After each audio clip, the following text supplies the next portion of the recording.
Hi everyone. यहाँ पर आज मैंने क्वेश्चन लिया है। ये जो क्वेश्चन है ये एक पाथफाइंडर का पूरा क्वेश्चन है और इसको मैं क्या बोलता हूँ, द ड्रम ऑसिलेशन पैराडॉक्स। और इस क्वेश्चन का जो सेटअप कुछ ऐसा है कि यहाँ पर मेरे पास एक सर्कुलर ड्रम है जो कि यहाँ पर पाथफाइंडर ने क्या दिया था, इसको मासलेस ड्रम माना था। ड्रम का जो एक्सल था उससे एक रॉड गया है और एक रॉड के एंड पे एक एम नॉट मास कनेक्टेड है। बट याद रखना है कि जो रॉड गया है वो एक मासलेस रॉड है, मतलब जो रॉड के पास कोई मास नहीं है। तो यहाँ पर ये क्या है, एम नॉट पॉइंट मास यहाँ पर पेस्ट किया गया है और उसके अदर एंड पर एक हैंगिंग ब्लॉक हमारे पास है। I have a hanging block with thread in the mass M. और हमें क्या करना है, इस पूरे सेटअप का मुझे यहाँ पर ये time period of oscillation calculate करना है। हमारा बस यही एक टास्क है। ठीक। इस क्वेश्चन में हम क्या करेंगे, जैसे ही हमें तुरंत दिखा कि कुछ डिस्क है, स्फीयर है, उसके अक्रॉस अगर मुझे दिखा है कि हाँ एक हैंगिंग ब्लॉक है विया द थ्रेड, तो हम सिंपली हम अपना क्या यूज़ करेंगे, दैट इज़ द थ्रेड हटाओ और point mass attach at the rim. Point mass हम क्या करेंगे, रिम पे जाके इसको अटैच कर देंगे, मतलब इस पूरे सिस्टम को जाके हम इस पूरे में कन्वर्ट कर देंगे, रिम पे अटैच कर देंगे और सबको अब ऐसे ही छोड़ देंगे। इससे फ़ायदा क्या हुआ कि हमें एक इक्विलिब्रियम हमें देखने को मिला और पूरा सिस्टम क्या बन गया, रोटेटरी बन गया, मतलब the pure system became rotatory motion. Since यहाँ पर क्या है कि ये जो एम है वो इसी का पूरा पार्ट है और ये जो स्मॉल एम था वो मैंने यहाँ पर इसको अटैच कर दिया at the rim of the drum, that is the disc. तो यहाँ पर पूरा जो सिस्टम क्या बन गया, हमारे पास प्योर रोटेटरी बन गया। अब जैसे सिस्टम हमारे पास क्या बन गया, प्योर रोटेटरी बन जाता है, तो हमारा जो प्राइमरी काम क्या होता है, torque net about the centre of the disc is equals to I effective. पूरे सिस्टम का पूरा का पूरा मोमेंट ऑफ इनर्शिया क्या होगा, into alpha restoring. Same concept हम लोग उसको यहाँ पर भी अप्लाई कर सकते हैं। We can apply this concept here. बस कुछ नहीं करना है, मैं हर स्टेप में दिखता हूँ कि हमें यहाँ पे क्या क्या करना है कि अल्फ़ा से हमें क्या करना है, इस पूरे सिस्टम को रोटेट करना है। हम क्या सॉरी थीटा से हम क्या करेंगे, इस पूरे सिस्टम को रोटेट करेंगे। We will rotate the system by theta. तो जैसे आप थीटा से रोटेट करेंगे तो यहाँ पर क्या हो जाएगा कि ये वाला जो मास था वो यहाँ पर इसका जो हॉरिजॉन्टल से जो एंगल था, इनिशियली मैंने क्या माना है कि मैं मान लेता हूँ कि जो इक्विलिब्रियम में क्या था, उसका जो एंगल था विद द हॉरिजॉन्टल वो क्या था, थीटा नॉट था। But after the slide displacement about theta, यहाँ पे याद रखना है theta is very small, not at theta naught, क्योंकि थीटा नॉट अभी हम आराम से पूरा कैलकुलेट कर सकते हैं। और ये वाला जो स्मॉल एम था वो भी थोड़ा-सा यहाँ पर था, फाइनली अब वो यहाँ पर आ जाएगा। और जो रॉड पहले जो यहाँ पर था, पहले वो यहाँ पर, मतलब थीटा से घूम जाएगा और ये भी क्या जाएगा, थीटा से नीचे आ जाएगा। ठीक। अब सबसे पहले हमें यहाँ पर थीटा नॉट नहीं पता है। हमने बहुत सारे जो थे, वहाँ पर हमें क्या पता था, वहाँ पर हमें इक्विलिब्रियम के साथ हमें एंगल पता था। बट यहाँ पर प्रॉब्लम क्या है, यहाँ पर हमें थीटा नॉट नहीं मालूम है। इसलिए हम क्या करेंगे, इक्विलिब्रियम की कंडीशन को यूज़ करके सबसे पहले हम यहाँ पर अपना थीटा नॉट को पूरा कैलकुलेट करेंगे ताकि बाद में हमें शायद इसका कोई काम आ सकता है। तो बिल्कुल वही बात है, इक्विलिब्रियम में तो उसका मतलब क्या होगा, टॉर्क नेट बराबर क्या हो जाएगा, जीरो। अबाउट हम डिस्क मान के चल सकता हूँ मैं। सो ये एम जी था, एम जी आर, ये एम जी आर की ये टॉर्क कैसा देगा, एंटी क्लॉकवाइज देगा। और यहाँ पर ये एम नॉट है, ये क्या करेगा, एम नॉट आर, ये फोर्स ऐसे पास कर जाएगा। और ये जो दूरी जो था वो एल था, मतलब जो रॉड का जो लेंथ था वो एल था। सो ये एल, सो यहाँ पर ये एल कॉस थीटा नॉट, ये एल हो जाएगा, तो ये L cos theta naught.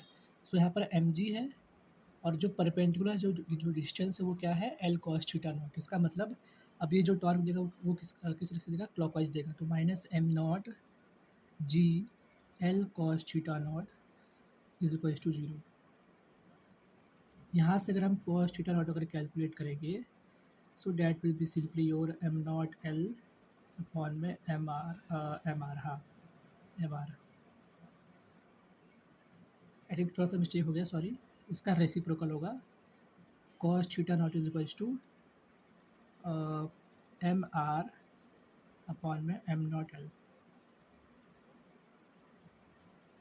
This is the value for the cos theta naught. This implies that जो थीटा नॉट की जो वैल्यू थी वो क्या हो जाएगा, cos inverse of M R upon में M naught into I. This was the value for the theta naught.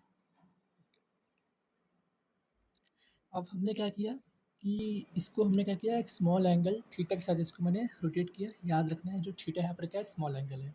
अब हमें क्या करना है, पूरे सिस्टम पर टॉर्क नेट लिखना है about the centre of the disc is equals to I effective into alpha restoring. Obvious सी बात है, यहाँ पर हमने जो थीटा हमने एंटी क्लॉकवाइज में घुमाया, इसका मतलब जो रिस्टोरिंग वो का जो डायरेक्शन क्या होगा वो क्लॉकवाइज आएगा। इसलिए तो सबसे पहले हम नीचे सबका अपना फोर्स लगा देता हूँ मैं, एम जी एम नॉट जी, और इसको ध्यान से लिखता हूँ मैं। तो सेम तरीके से यहाँ पर भी यही करेंगे, थीटा तो ये आर था तो ये आर कॉस थीटा। इसका मतलब सबसे पहले हमें यहाँ पर ये, क्योंकि जो रिस्टोरिंग है वो यहाँ पर क्या है, क्लॉकवाइज है, इसलिए हमें पहले इस एम नॉट को अलग रखना पड़ेगा, क्योंकि ये जो टॉर्क का डायरेक्शन क्या होगा, क्लॉकवाइज डायरेक्शन होगा। सो अगर हम लिखने बैठेंगे तो एम नॉट जी, जैसे जो एम नॉट जी ये एल था, अब L into cos theta. But हमें याद रखना है इक्विलिब्रियम एंगल कितना था, थीटा नॉट था। बट हमने यहाँ पर क्या प्लेस किया था रॉड को थीटा से, इसका मतलब जो नेट एंगल जो बनेगा वो क्या हो जाएगा, L cos of theta plus theta not. या आई थिंक ये चीज़ समझ में आया होगा।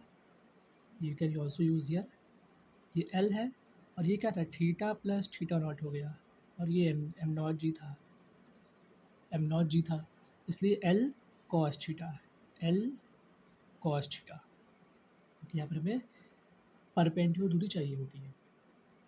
और माइनस यहाँ पर एम जी यहाँ पर था, ये अगर हम लोग आएंगे कि यहाँ पर जो थीटा था तो R R cos theta, yes R cos theta is equals to, अब हमें यहाँ पे क्या क्या क्या लिखना है कि पूरे सिस्टम का हमें यहाँ पर इफेक्टिव इनर्शिया लिखना है।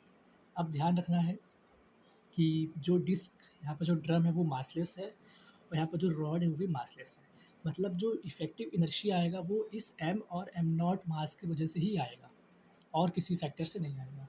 सो लिखते हैं, तो सेंटर बोर्ड डिस्क के बोर्ड क्या हो जाएगा यहाँ पर, एम आर स्क्वायर, क्योंकि जो दूरी यहाँ से क्या है आर है, plus M naught L square, M naught into L square, क्योंकि एक पूरा क्या बन गया, एक पूरा सिस्टम बन गया ना, इंटू अल्फा रेस्टोरिंग। बिल्कुल, अब ये क्वेश्चन काफ़ी आसान हो गया है, बस हम यहाँ पर एक्सपेंशन को यूज़ करना है। थीटा स्मॉल है तो इसको हम लोग सिंपली क्या करेंगे, वन मान लेंगे, थीटा स्मॉल तो we can assume it as one, और M naught G L cos of theta plus theta naught, मतलब cos of A plus B.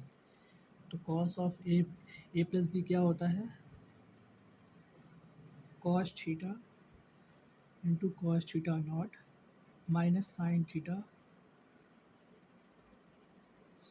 Not minus M G are is equal to M R square M naught L square into alpha restoring. अब याद रखना है यहाँ पर theta naught की मुझे value यहाँ पर पता है, जो कॉस्ट थीटा नॉट की वैल्यू मुझे आराम से पता है, ये इसके अबाउट क्या है, ठीक है, तो मुझे इसका टेंशन लेना है।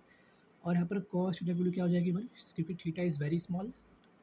और यहाँ पर जो था कि अब यहाँ पर जो साइन थीटा की वैल्यू भी हमें पता है, और यहाँ पर जो साइन थीटा जो है वो यहाँ पर थीटा के बराबर हो जाएगा, it will be equal to the theta. अब हमें एक और चीज़ पता था कि जो इक्विलिब्रियम में क्या था, जो एम जी आर था वही तुम्हारा क्या था, m naught G L cos theta naught के बराबर था। इसका मतलब m naught G L cos theta naught minus M G r minus M g l theta sine theta naught is equal to M R square m l square into alpha restoring में। तो हमें पता था कि during the equilibrium condition m ji are is equals to m naught G L cos theta not. तो ये दोनों क्या हो जाएंगे, जीरो हो जाएंगे, तो जब माइनस लाएंगे तो पूरा जीरो हो जाएगा। ये कहाँ से आया, ये इस इक्वेशन से आया, ये पूरा जीरो हो जाएगा। और यहाँ पर सिंपल लेवल पे हमें यहाँ पर m g l theta sine theta naught is equals to M R square M naught L square into alpha raise to हमें देखने को मिल जाएगा। सिंपल लेवल पर ये क्वेश्चन बन जाएगा बिल्कुल। अब हमें यहाँ पर क्या करना पड़ेगा, m g l sine theta naught into minus theta, यहाँ पर m are square M naught L square into alpha raise to. Alpha restoring हमें यहाँ पर क्या देखने को मिला, directly proportional to the minus theta naught. इसका मतलब ये जो पूरा सिस्टम क्या करेगा, ऑसिलेशन करेगा।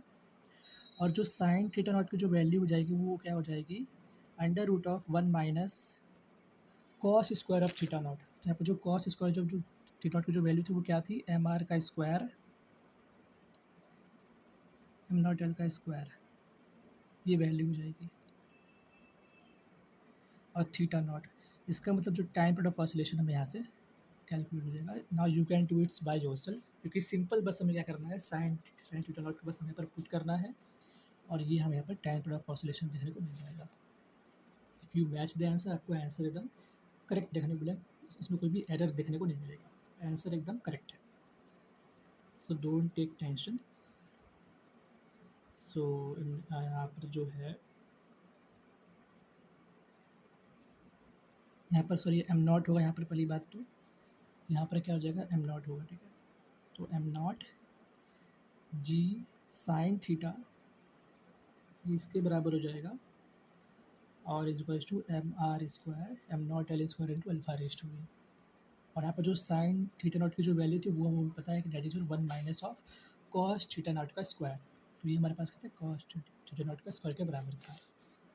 सो दैट वाज द क्वेश्चन, जिसको मैं क्या बोलता हूँ, द ड्रम ऑसिलेशन पैराडॉक्स बोलता हूँ, जहाँ पर हमें एक ट्रिक बस अप्लाई करना होता है। इस पूरे थ्रेड को हटा के और पॉइंट मास को बस हमें पर पॉइंट मास पेस्ट कर देना है और हमें करना है, हमें थीटा जो कि स्मॉल एंगल है उससे हमें इसको क्या करना है, थोड़ा सा रोटेट करना है। बट इस क्वेश्चन में हमें इक्विलिब्रियम एंगल थीटा नॉट नहीं पता था, तो सबसे पहले उसको मैंने यूज़ किया। तो यहाँ पर हमें क्या देखने को मिला, थीटा नॉट देखने को मिला सबसे पहला बात। और फिर जो दूसरा जो कंडीशन था, हमारा पूरा सिस्टम क्या बन गया, प्योर रोटेटरी सिस्टम बन गया। इसलिए बस मैंने यहाँ पर क्या किया, बस नेट टॉर्क इक्वेशन लिखा विया द ज्योमेट्री, अच्छे तरीके से इसको मैंने यूज़ किया। बस थोड़ा सा लेंदी इसलिए था क्योंकि यहाँ पर हमें साइन थीटा नॉट का यूज़ हो रहा था, इसलिए थोड़ा सा लेंदी लग रहा था। बट यहाँ पर हम इफेक्टिवली बस हमारा आराम से यहाँ पर SHM का इक्वेशन लिख सकते हैं। We are able to write the equation. So that was the good question. और ये हमारे पास क्या था, द पार्ट 3 था, दिस वाज द पार्ट 3।